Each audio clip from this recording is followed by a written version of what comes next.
First, they removed the evidence. Then they silenced the witnesses. Now they're moving to ban the cameras from the trial. And when that happens, Tyler walks free while the truth dies behind closed doors. And it's all happening right now. Just the other day, the judge held a closed-door hearing where Tyler's defense team once again demanded he be allowed to appear in civilian clothes. A Utah judge overseeing the case against Charlie Kirk's accused killer holding a closed-door hearing today.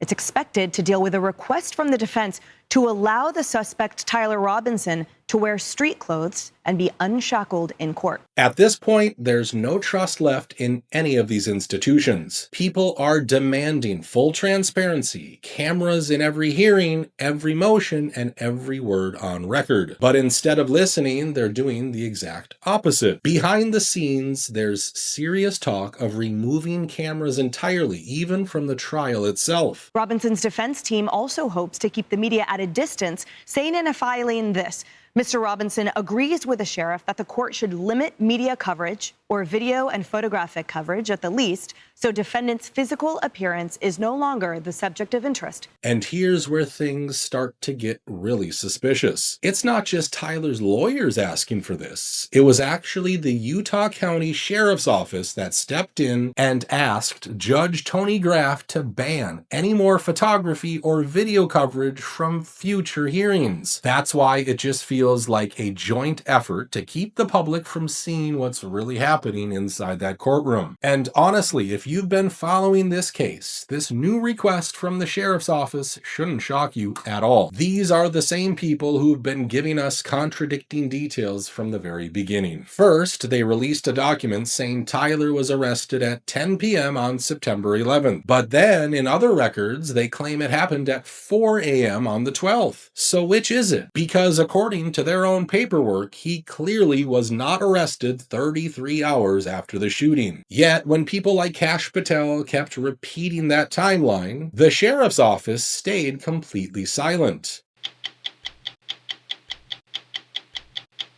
In less than 36 hours, 33 to be precise, in 33 hours, we have made historic progress for Charlie.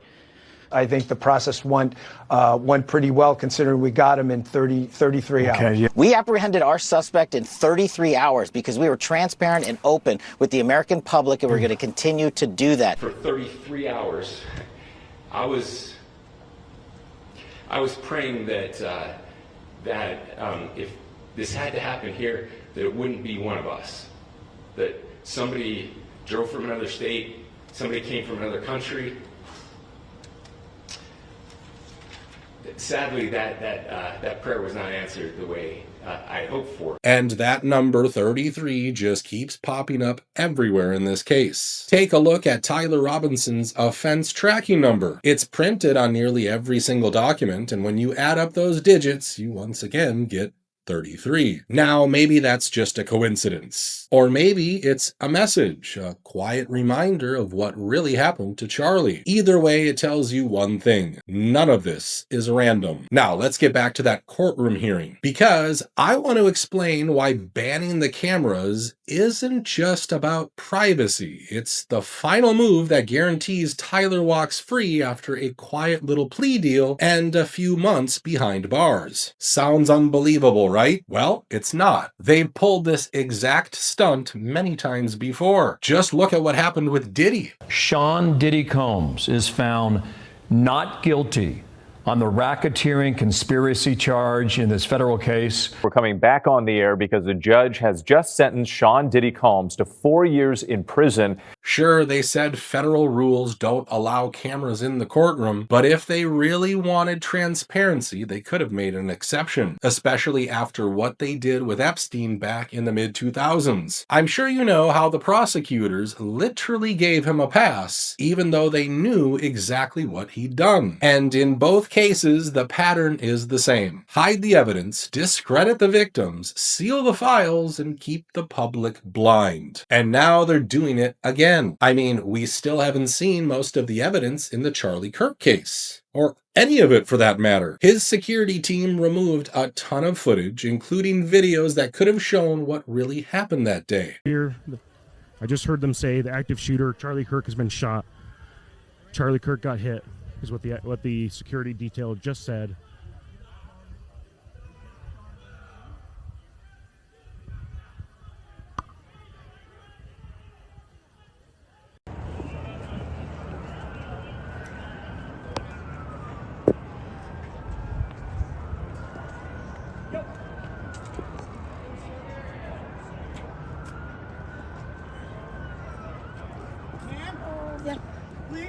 Yes. You have the exit out the north doors. Yeah. We've never even seen the timestamps of those fake-sounding text messages. And remember the Losi building shooter? There should be CCTV footage showing the exact moment he opened fire, but somehow that never made it to the public either. The folks right there, right over there, is where the shot allegedly came from. And I want you to look right over here.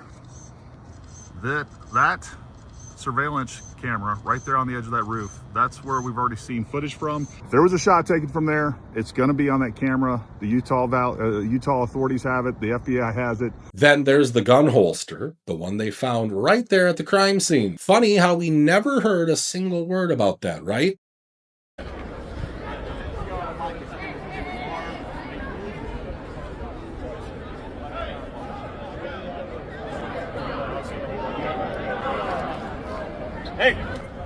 Hey, officer! Officer!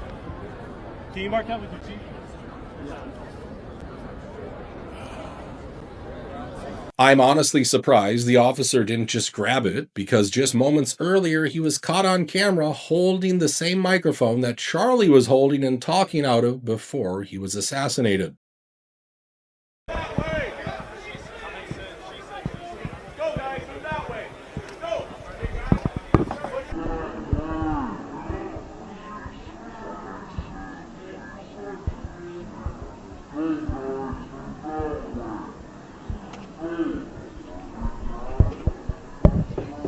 Now, this holster adds serious weight to the idea that someone actually used a handgun to fire the shot that killed Charlie.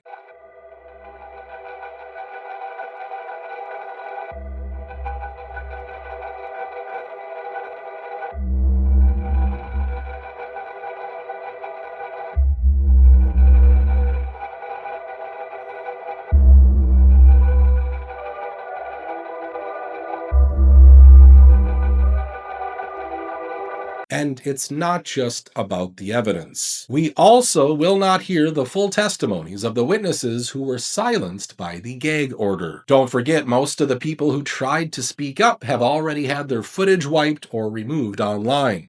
So originally when I sent this video in to the FIB for tips, I thought I was doing a service and, to Charlie and helping out. So it started off where I got in contact, was talking to someone at the local field office there in my local state. And then it jumped up a few levels. Then I was talking to someone on like the national level. That person had called me back and they had said, because this was your friend, I think it's best that you erase the video from your phone because it's just gonna give you PTSD. And then called it another time to ask if I had erased it. That was the first time that I felt like it was even right to post these videos. That was on my other account that was gone and just was removed after 5 years of building it. But so I got a call back and was asked to confirm that it was gone. And again, that's when I started sharing, posting, and saving on many different hard drives in many different places.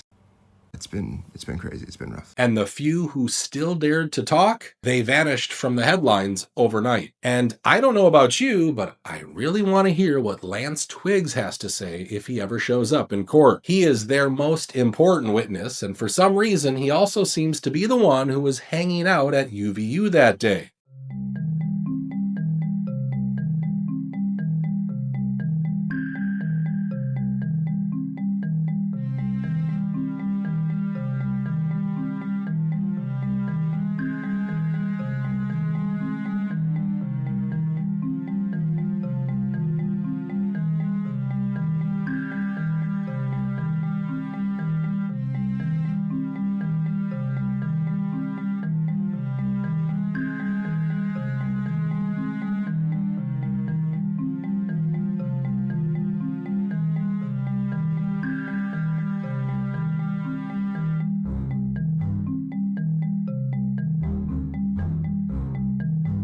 So yeah, by taking the cameras away, they can muddy the waters and make sure we never find out what even happened that day. Right now, the only person standing between them and total darkness is Judge Tony Graff. He's been insisting that these hearings will remain open to the public. But after that closed-door meeting on Friday, things are shifting. If he backs down now, then when Tyler walks into court on the 30th, the cameras will be gone and will be completely shut out from the truth. It's incredible. Is there more evidence that you guys can offer to people, maybe video from that roof? Do you expect that there will be more to be released? I think the best thing we can do for Charlie, especially me as FBI director and our team, is to prosecute this case in the courts of law, where it is, in Utah, in the state of court of law. And I know this is frustrating to the public, and I understand it, but I'm not going to allow the Charlie Kirk prosecution to be dismantled because we want to get over our skis and publicize information. That is the one thing you cannot do. We will make everything public in court. It just takes time. When I mentioned the gag order yesterday, a lot of people were shocked by this campaign of silence. But honestly, what did you expect? You've got a governor practicing his acting skills every time he talks about Charlie Kirk, and every major figure in this case, from the prosecutors to the judge himself, just happens to be brand new to their job. Ladies and gentlemen, good afternoon. I am Governor Spencer Cox, and my preferred pronouns are he, him, and his. If anyone in the sound of my voice celebrated even a little bit at the news of this shooting, I would beg you to look in the mirror and to see if you can find a better angel in there somewhere. I pray that those who hated what Charlie Cook stood for, Charlie Cook.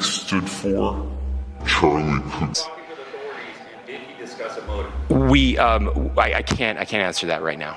I was praying that if this had to happen here, that it wouldn't be one of us, that somebody drove from another state, somebody came from another country.